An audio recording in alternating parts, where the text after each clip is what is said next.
Hi guys, my name is Bobby. Welcome back, and today I'm going to be doing my April wrap-up.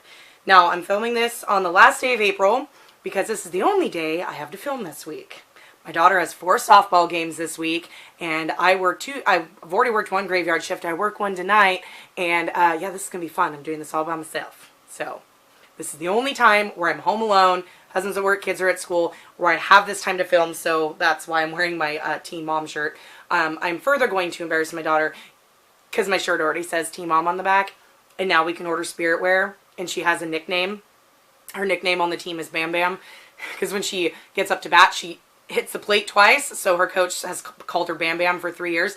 So I'm going to get us hoodies, and hers will say Bam Bam, and mine will say Bam Bam's mom. And she goes, "Mom, God, that's so cringy." Well, that's my job as a parent. So if I have to suffer and work the crazy hours that I do, plus drive you all around the county, guess what? I get to embarrass you. Anyways, enough of that little side note. I'm just very busy. This is the only time I can do this. There's only 1 book that I'm currently reading. I haven't put it on Goodreads yet because I've only gotten a little of the way in.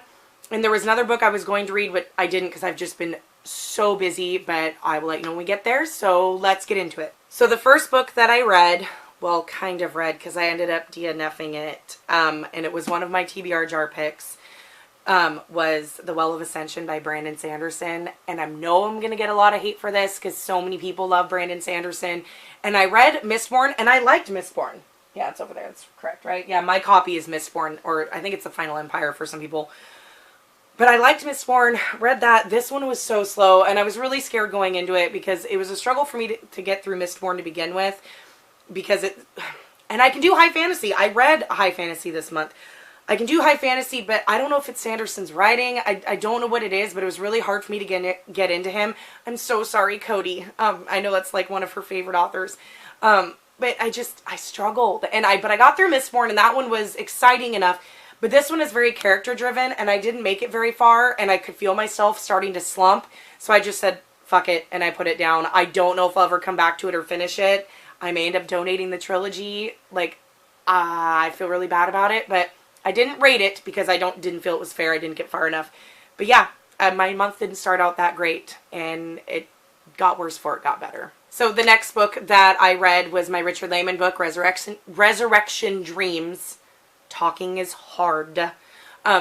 Resurrection Dreams, which, side note on Richard Lehman, I am not reading one. If you've watched my May TBR, you know that I am not reading one in the month of May because I was waiting on my thrift book order where I ordered a whole bunch. I'm still missing 4. I got all of them, but there's still 4 I don't have.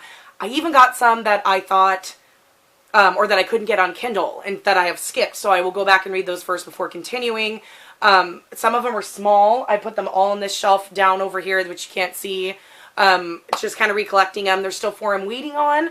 And I realized that a couple of them that I couldn't find were because the website I was looking at with the list of them in order was based out of the UK, and some of his titles were different in the UK than they were in the US. So there's some that I already had that I didn't realize I did, and other ones I had to change the names so that they were the US titles, because the UK title is very hard to find. Though on thrift books, some of the covers are UK covers, so that makes it kind of fun, because I really like the UK covers. But anyways, Resurrection Dreams. Why can't I fucking talk today? So Resurrection Dreams was terrible. It was 2 stars, and I remember this one from reading it before, and even before I thought it was ridiculous. So without spoiling it, it's again true Richard Lehman fashion, lots of gore, lots of rape, and all that fun, boobs and butt fun stuff that is kind of his staple. But this was kind of a zombie / Frankenstein story. So you start out with this kid named Melvin, I think his name is, I can't remember. I read it at the beginning of the month. And he is doing a science project, or it's like a science fair, so everybody's doing their science fair, and he gets up to do his project, and he was trying to resurrect a dead woman, and he'd put her together with all these parts, kind of a la Frankenstein, and of course he gets put in a loony bin because, excuse my fucking cat, but he gets put in an insane asylum because obviously he's crazy. He's trying to resurrect, a body. So then flash forward years later, he's getting out, and he is now stalking the only girl in high school who was kind to him. and then it kind of takes off from there. And you can kind of see where that's going to go. I mean, it was cheesy and campy. I'm not really a fan of like the Frankenstein retellings that much, so that is probably why I didn't enjoy it as much. I mean, it wasn't terrible. It wasn't as terrible as like Beware or The Cellar, but you know, it was good for what it was, but I still couldn't give it more than 2 stars. As I was getting some of my other Richard Laban books as they were coming in, I was like, there's some titles as I was getting that I remember really loving. So those will be coming obviously soon, but May I'm just taking a break and I will resume again in June. So before I get into the other 4 books that I actually read and completed, because I read Resurrection Dreams, so I technically, I guess, only read 5 this month. Granted, 2 of them were pretty chunky, and I've been super fucking busy. Like, I was lucky to even read 5 books this month. I'll get to the 2 that I didn't read, and they're both for very different reasons. So the first book that I did not read was Slayer by Kirsten White. This was on my TBR, and the 2 books that I'm going to talk about were on my TBR pulls. This one I chose not to read because I was literally getting ready to pick it up, and Sam over at Thoughts on Tomes, who is just as much a Buffy freak as I am, like, I am a serious Buffy freak. I have a Buffy tattoo. Buffy is my girl. She got me through high school, and so I was so excited that Kirsten White wrote a book set in the Buffyverse, and it's a series. I don't know if it's a trilogy or a series, but this is book 1.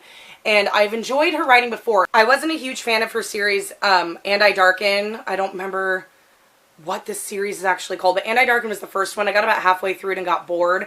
But that was like a retelling of Vlad the Impaler, which I love that part of history. Only she made Vlad a girl. And it was okay, but it was just, I just got bored. But I did love The Dark Descent of Elizabeth Frankenstein. I read that last year and really, really enjoyed that retelling of Frankenstein. So I was very hopeful. It was like, I'm going to pick up Slayer. I mean, I bought it right when it came out. I was like, something set in the Buffyverse, yes.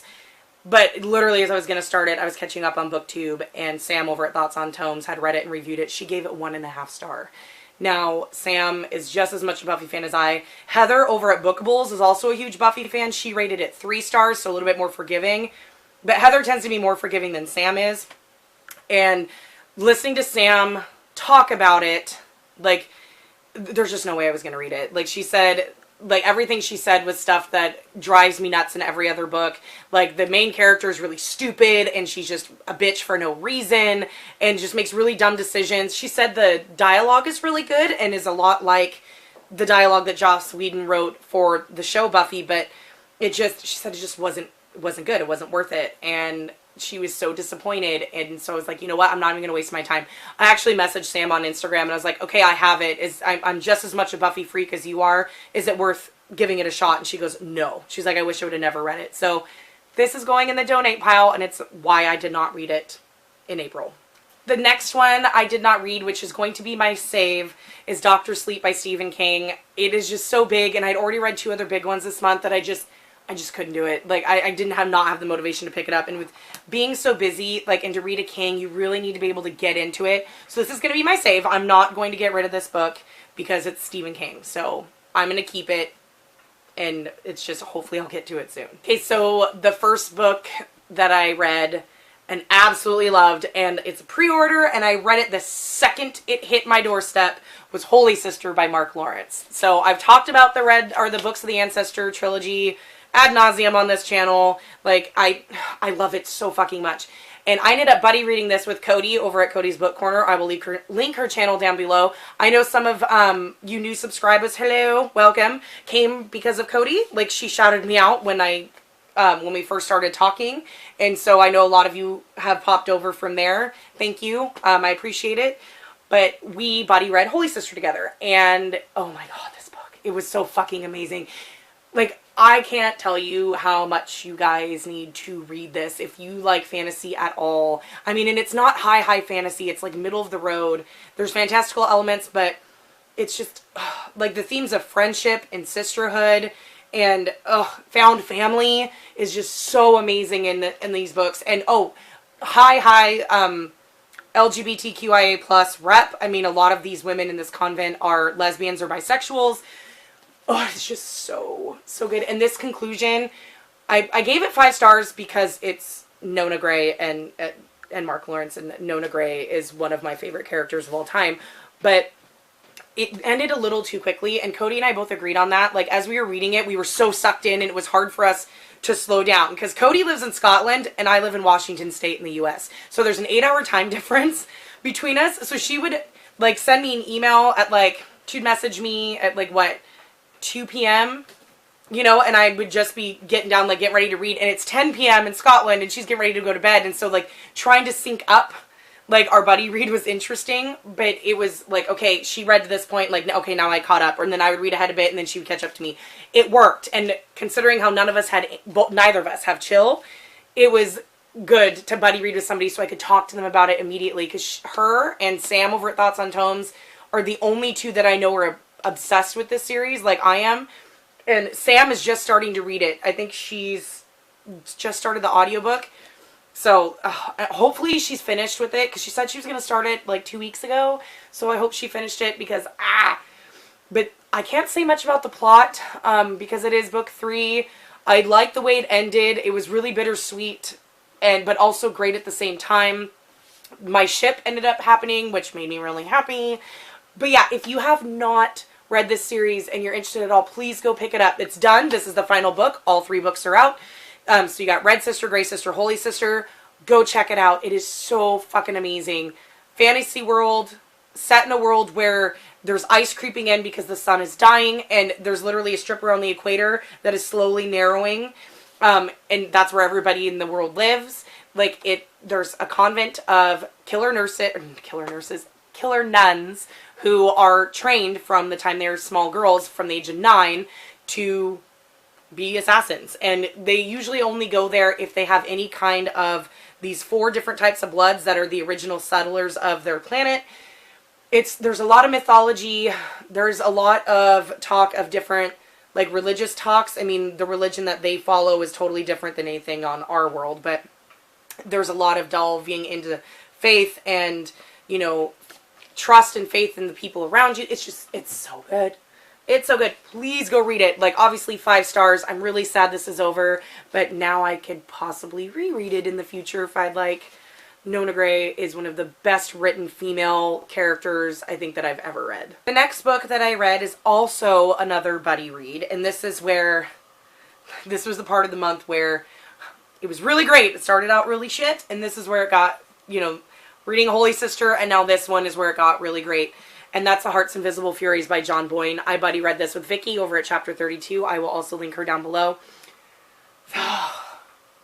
This book. Like, I was scared of this book.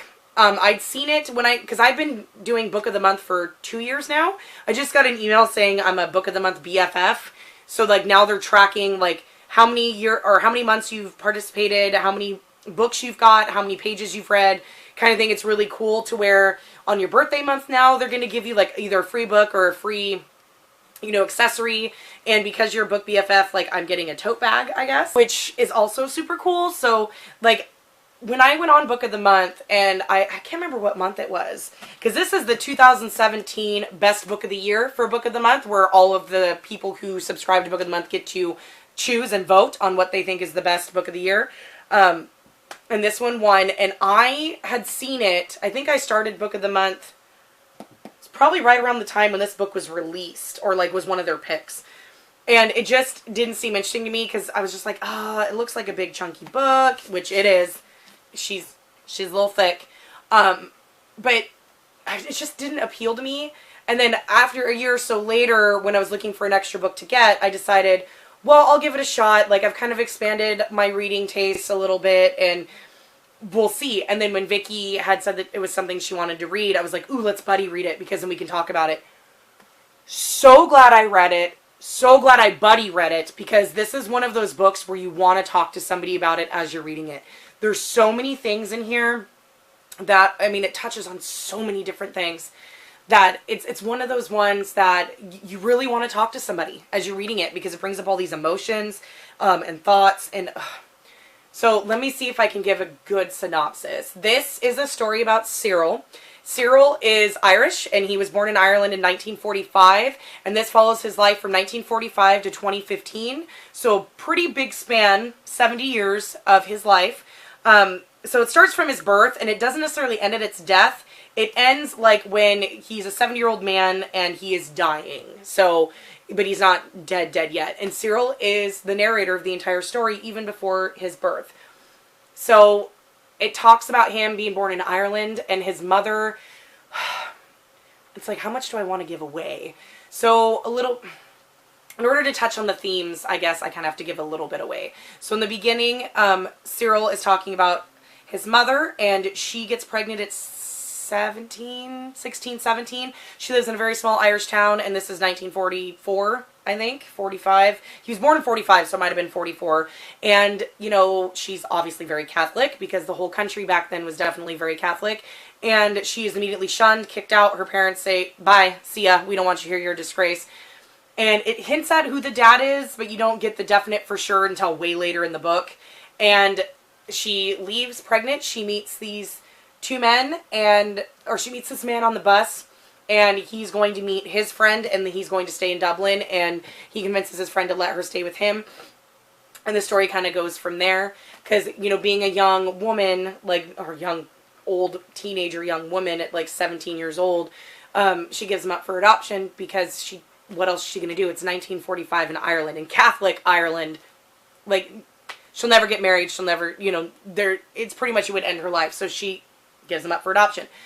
And the way this is told, it's broken up. I mean, there are chapter breaks, but the breaks are like, let me see if I can find an example, because there isn't, the breaks are really weird. Okay. So like here is a break where, let's see if you can see that, where it says like Alice right there. So that's like kind of like a chapter break. They're headed with a title or a name, but it's told in parts. So the first part is like 1945, so it talks about that. Then the next part is 7 years later, and the next part is 7 years later. So there's 10 breaks where it jumps 7 years into the future. Started in 1975, and then it goes to 1962, and then 1969, and then so on and so on and so on. So you get them at birth, 7, 14, 21, 28. So you see how it goes. Which is kind of a nice way it's done, because you get baby, and then child, and then teenager, and then from there you get, you know, 21, where you were like really an adult. And so you kind of follow Cyril's life. He's a gay man, and dealing with all of that, his adoption, him being gay, like there's just so much, like, and if you really want to know what it's like to be a gay person or someone on the LGBTQIA plus spectrum, and what it's like to be, how people are treated, especially being a gay man or a queer man. I mean, he's gay, like he's not bi, like he only likes men, but it's like how a gay man was treated. And I mean, a lot of it still happens now. It was infuriating and upsetting, and like there were certain times where I wanted to throw the book because I was so angry, and I was angry for him and upset for him, and like you just feel all these feelings, these very strong feelings, and it just, it was hard.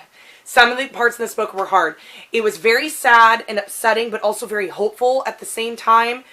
And what's really interesting, and I don't, see, there's certain things I want to say that make this book so great, but I'm afraid, depending on how people find spoilers, like his best friend Julian plays a huge part in his life. He meets him when he's 7, and they are like thick as thieves, and he plays a huge part in his life. Julian's family as a whole plays a huge part in his life.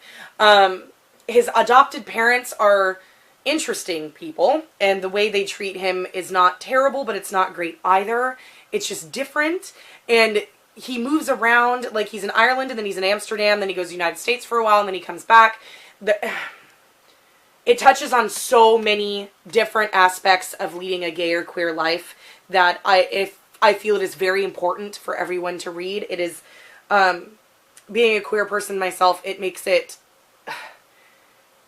like, I mean, I would have never gone through anything that Cyril went through, because I'm just a bisexual. So, like, I mean, most people would just, I'm married to a man, so people just assume I'm straight.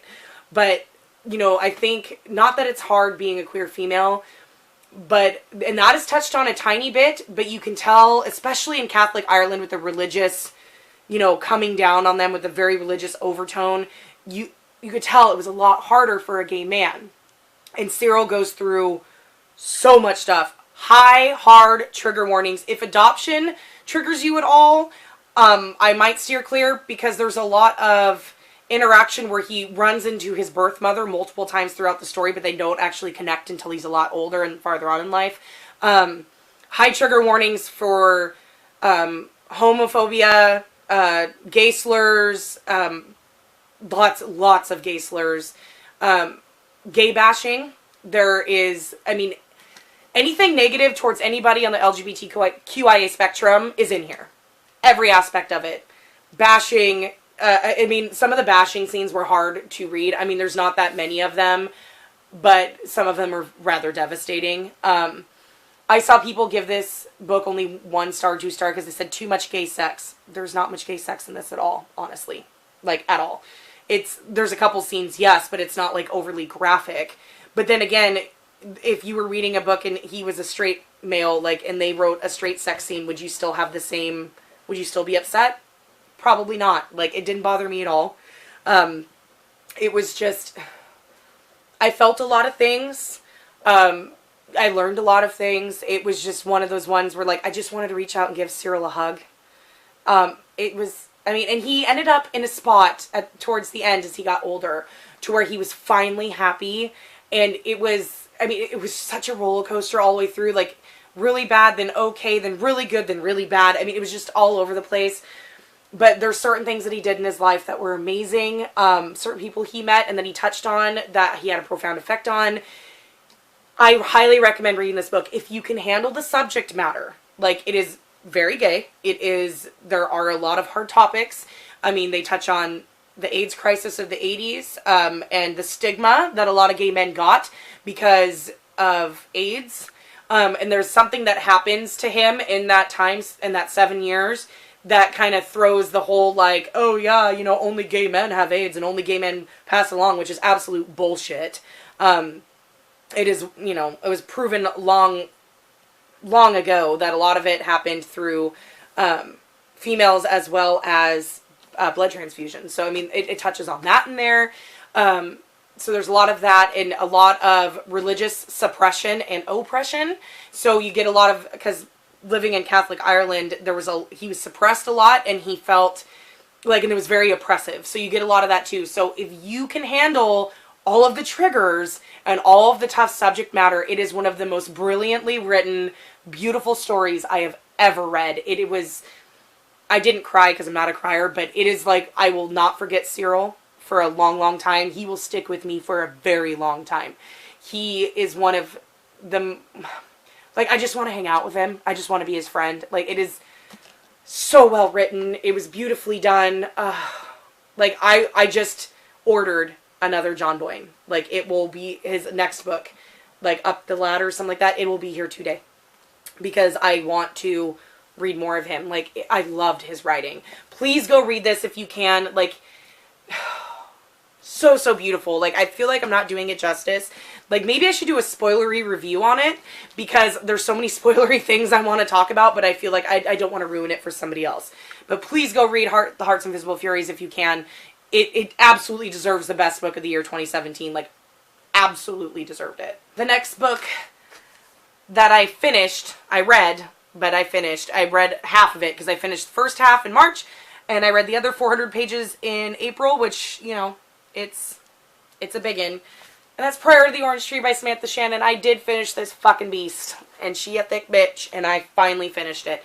So I'm going to hold it up for a couple of seconds, and I'm going to put it down because this is an 800 page brick, and honestly, it's hurting my back. But yeah, Prayer to the Orange Tree. I am now setting this down.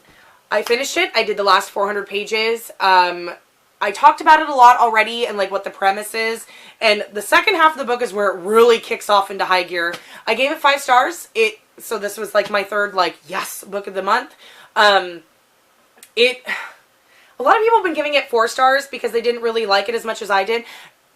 While I loved it, I mean, it is a high fantasy, and, I mean, it's 800 pages. While I would have loved it to be broken into, like, a trilogy or at least a duology, I understand why she did what she did. It is really, really hard to do an epic fantasy in one book because you have all the world building and the mythology and the history and all of that, plus then your actual story with the conflict and all that, and trying to shove it all into one like 800-page book is really tough. And because of that, a lot of like the traveling between the areas of the world were just completely cut out.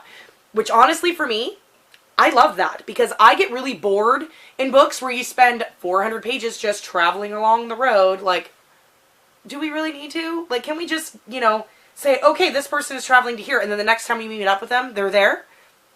Unless they need to meet up on some conflict on the road that will further the story, I really don't care when they're traveling. I just don't. And she did that brilliantly. So I loved that. I loved all the characters. My favorite character by far was Eid. Some people are calling her Ead, which I did to begin with. But the way her name is spelled when it's full is Edaz, I think is how you pronounce it. So I guess you could call her Ead, but it's pronounced Edaz or Ead. It's not pronounced Eadaz. It's Edaz. So if that's how you pronounce her full name, why would you call her Ead for short? I call her Eid because it's Edaz. I'm calling her Eid. But Eid and Sabran, like, are two of my favorite characters. I love their dynamic together. Tane, I would have liked her to be a little bit more developed. I feel like she was heavy focused in the beginning, and then we kind of lost her for 200 pages. Like, she just wasn't around. And then she came back with force at the end. There are some things in the end that I didn't really care for. I've already explained the whole synopsis of this book multiple times, so I'm not going to. I'm just going to kind of give my thoughts on the last half of the book.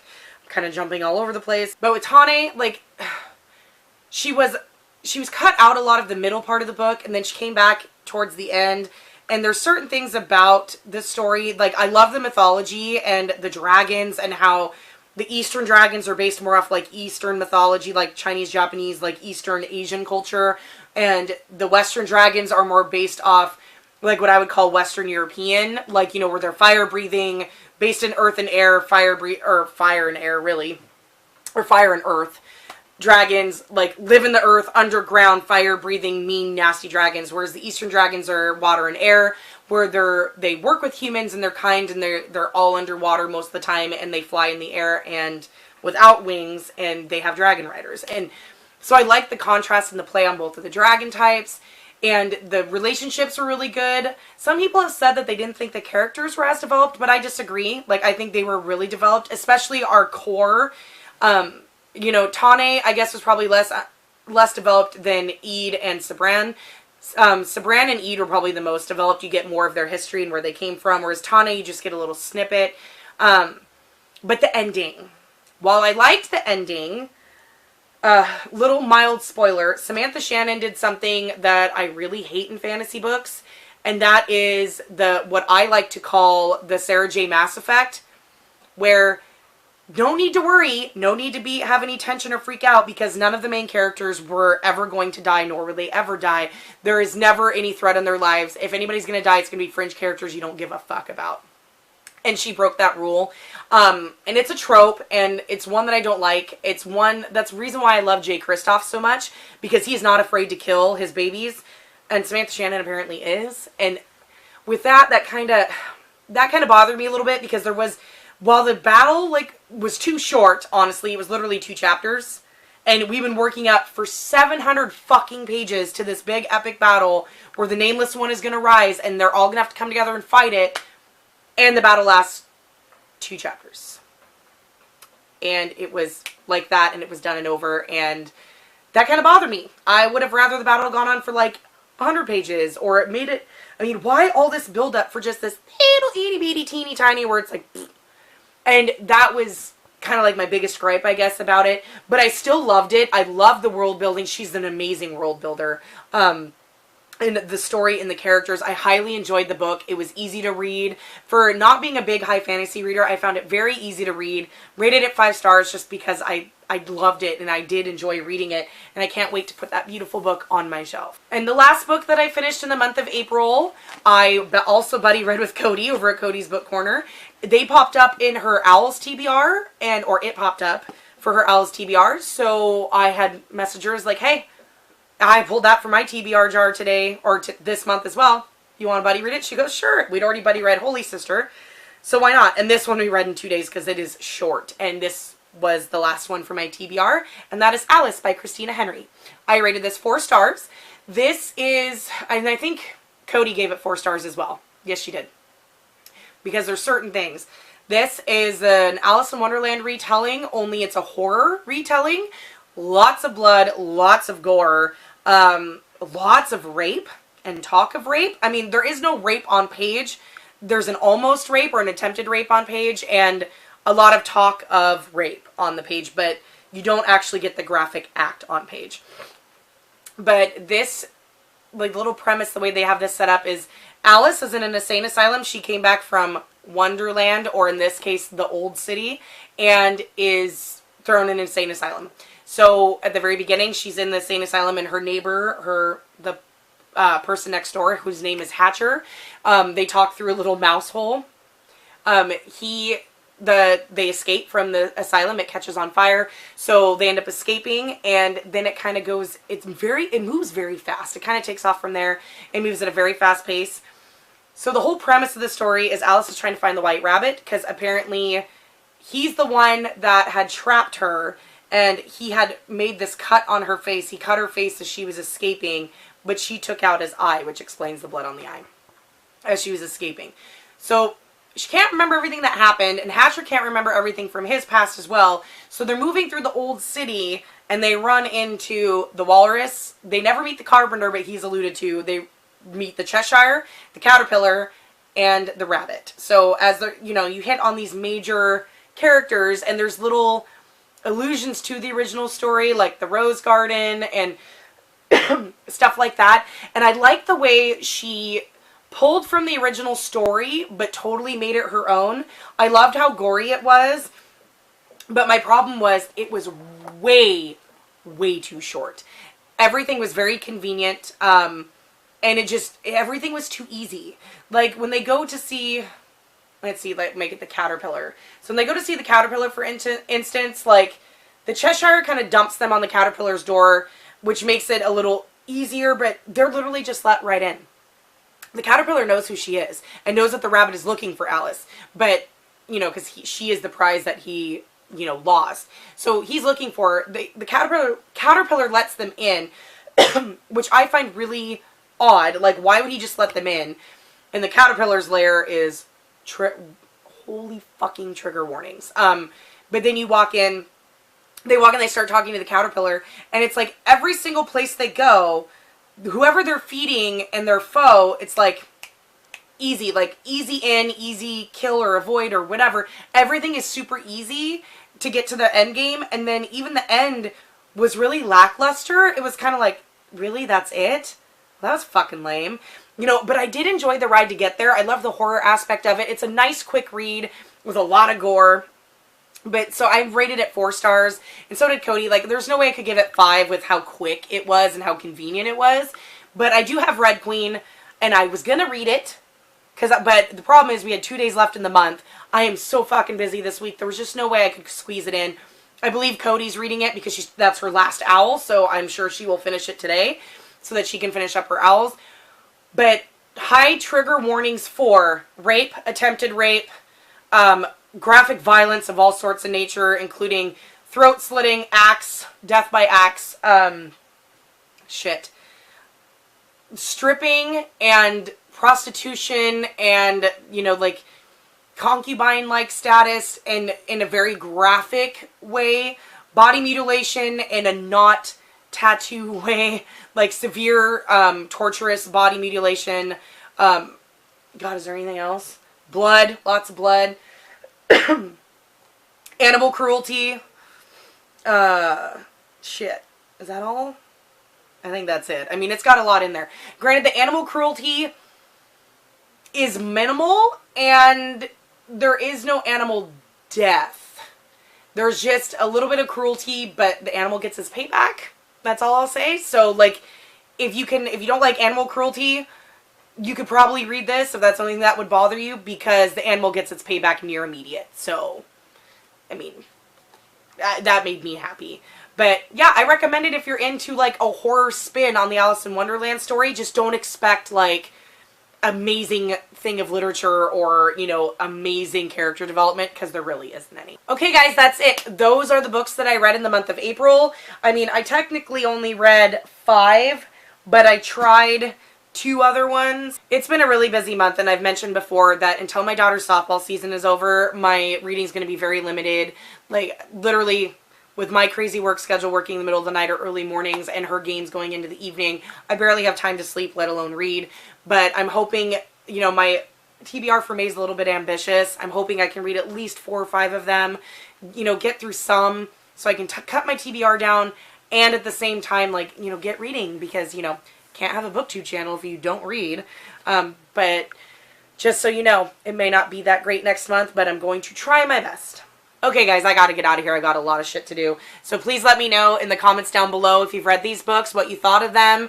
Is there anything else you'd like me to do a little bit more? Would you want a full review of Heart's Invisible Furies with spoilers so I could talk more about it? Please let me know. I might just do it anyways, because that book had me feeling so many fucking feelings.